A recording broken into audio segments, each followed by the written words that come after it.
first of all, what pentaprism is, it's a prism that you find in many cameras that has 5 sides.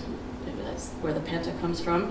And of course, what happens is the light comes in and it goes out at a 90-degree angle. It actually reflects twice in there and then comes out at a 90-degree angle without flipping, so it doesn't invert itself.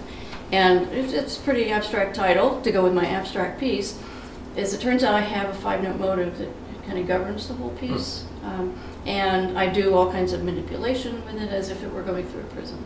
So I begin with the whole orchestra doing a Bartok pizzicato and slowly introducing the 5 notes and then letting it grow and creating themes out of the 5 notes. So it's highly abstract, no programmatic implications at all. Can you talk about whether it's tonal, quasi-tonal? Quasi-tonal. Right.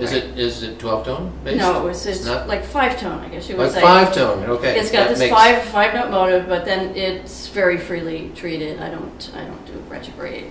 Well, I do some inversion, but it's more. This is the source of the larger themes and some of the larger gestures. Okay.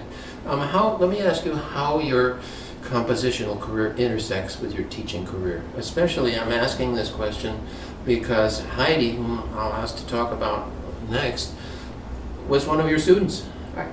In post-tonal theory. In post-tonal theory. Right. Okay. Very much. I've thought a lot about this because I do teach theory. I got my PhD in theory.